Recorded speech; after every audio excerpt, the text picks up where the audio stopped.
Ravi de vous retrouver. Bonjour. À la une de ce samedi, l'innovation. Le premier salon Grand Ouest Innovation a ouvert ses portes ce matin au Carré Rosengar à Saint-Brieuc. 57 start-up bretonnes y présentent leurs innovations dans le domaine de l'alimentation, du nautisme, du numérique, de la santé. Nous en parlerons avec l'organisateur Jean-Charles Minier. En ce samedi, le port du Légué à Saint-Brieuc accueille le premier salon des start-up de l'ouest de la France, le salon Grand Ouest Innovation. 57 start-up présente, toute bretonne, un événement grand public pour vous permettre de découvrir, mais aussi de tester des innovations qui pourraient bien arriver demain dans notre quotidien. Et cela concerne des domaines d'activité variés comme la santé, le nautisme, la food tech et le numérique. Et on va retrouver en direct du Carré Rosengar Jean-Charles Minier, organisateur de ce Grand Ouest Innovation. Bonjour. On va, si vous voulez bien, commencer par des exemples. D'abord en matière de food tech, innovation autour de l'alimentation. Qu'y a-t-il à découvrir ? Bien, écoutez, on a en fait une dizaine de villages sur ce salon Grand Ouest Innovation et sur chaque village à peu près entre 4 et 6 startups qu'on a sélectionnées. Et si on prend l'exemple du village food tech, donc on a par exemple une société qui s'appelle Vitality qui a conçu des capsules de café pour machine expresso, mais avec des vertus soit améliorer le tonus ou pour de l'amaigrissement par exemple. On a aussi une société assez originale qui s'appelle Thibocal, qui vous met différents plats dans des bocaux en verre et notamment des galettes saucisses. Donc c'est des choses assez surprenantes que l'on peut découvrir ici à Grand Ouest Innovation sur le stand Food Tech. Et si on prend un autre exemple, celui de la santé, qu'est-ce qu'il y a à voir ? Alors la santé, j'ai par exemple la société Ebaros. Donc c'est une société qui a été développée par un chirurgien qui intervient dans le domaine du traitement de l'obésité.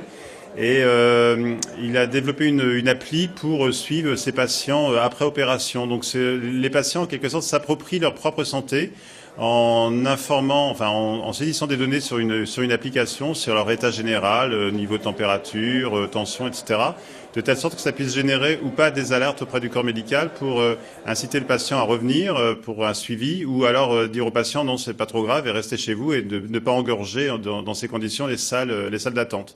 Tout ce qui est on a également la société. Oui, pardon, mais tout ce qui est présenté dans tous ces exemples que l'on cite depuis le début de notre interview, tout ça va faire partie bientôt de notre quotidien véritablement. Voilà, c'est ça. C'est l'objectif de ce salon. C'est vraiment un salon pour montrer l'innovation, donc l'innovation dans l'Ouest et en Bretagne en particulier, avec toutes ces choses qui sont développées par des startups dans différents domaines, que ce soit le numérique, le nautisme, la santé, comme on l'a dit, l'Internet des objets, etc. Et des objets qui vont peut-être, des objets ou des services qui vont révolutionner peut-être notre façon de vivre dans le futur. Imaginez, il y a 15-20 ans, lorsqu'on vous aurait dit l'impact qu'aurait Internet sur notre vie au quotidien, personne ne vous croirait vraiment, et puis c'est une réalité. Donc effectivement, c'est ce genre de choses que l'on peut découvrir ici à Saint-Brieuc aujourd'hui. Plein d'entreprises bretonnes qui ont des idées, qui ont des savoir-faire. Est-ce pour autant facile de nos jours de développer, trouver des débouchés pour toutes ces idées ? Eh bien écoutez, ça c'est le propre de la création d'entreprise, c'est de trouver son marché. Alors c'est vrai que là on est sur des solutions innovantes qui doivent toujours faire ce qu'on appelle la preuve du concept. Donc c'est effectivement dans l'entrepreneuriat il y a un risque.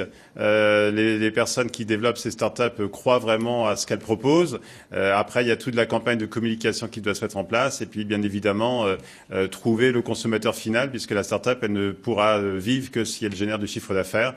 Je vais pas vous dire que c'est facile, parce que la création d'entreprise c'est un concept qui reste toujours compliqué, mais il y a beaucoup d'entreprises qui ont démarré comme ça petits et qui sont devenues des grosses sociétés par l'avenir, parce que.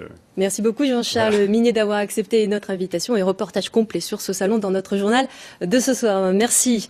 De l'innovation aussi en ce samedi, car Saint-Brieuc accueillait aujourd'hui le premier salon des startups de l'ouest de la France, le salon Grand Ouest Innovation. 57 startups présentes, toutes bretonnes, un événement ouvert au grand public pour vous permettre de découvrir mais aussi tester des innovations qui devaient être demain dans notre quotidien. Catherine Basile, Vincent Bars. Maintenant vous allez dans la peau d'un technicien Enedis, dans lequel il y a... Évaluer les points forts et les points faibles de candidats potentiels. Ce visiteur n'hésite pas à essayer ce nouvel outil de recrutement. J'apprends à installer un compteur liquide apparemment, mais mais c'est sûr. Je découvre plutôt une nouvelle visualisation, mais c'est très perturbant. Ici, chaque jeune société a une innovation à partager et rêve de croissance dans un futur proche. Du nautisme à la santé, de l'industrie à la culture, en passant par l'habitat, la gestion des déchets ou les loisirs, ces startups imaginent les activités du futur. Je télécharge une application, je regarde le tapis, ce qui me donne accès à des différentes thématiques où je vais pouvoir accéder à des programmes faits par des spécialistes du sport et de la santé. Et j'ai plus qu'à suivre mon coach, il est embarqué. Comme ce tapis connecté, la plupart des idées rassemblées dans ce salon commencent leur carrière. C'est le moment d'échanger, de venir humer l'air du temps. Et au niveau du régulateur ou modérateur d'appétit, c'est basé sur quel principe actif? Le principe actif est extrait du safran. Un café accélérateur de bonne humeur, un autre qui promet la minceur. Les piments qui brûlent les graisses. Derrière chaque visiteur se cache souvent un entrepreneur en herbe venu chercher l'inspiration. Je suis porteur d'un projet aussi et donc je trouve que c'est en mélangeant les expériences qu'on arrive à soi-même mieux définir le développement qu'on peut apporter à son activité. Démonstrations, ateliers, rencontres, les entrepreneurs en profitent pour toucher le grand public et enrichir leur réseau. Là, il y a d'autres innovations dans d'autres secteurs. Je vais faire le tour, je vais voir ce qui peut être intéressant de co-développer. Est-ce qu'on ne peut pas vendre dans certains pays ensemble?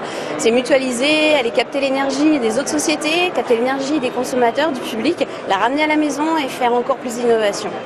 Un premier rendez-vous qui a remporté un franc succès. Saint-Brieuc espère bien renouveler l'expérience l'année prochaine.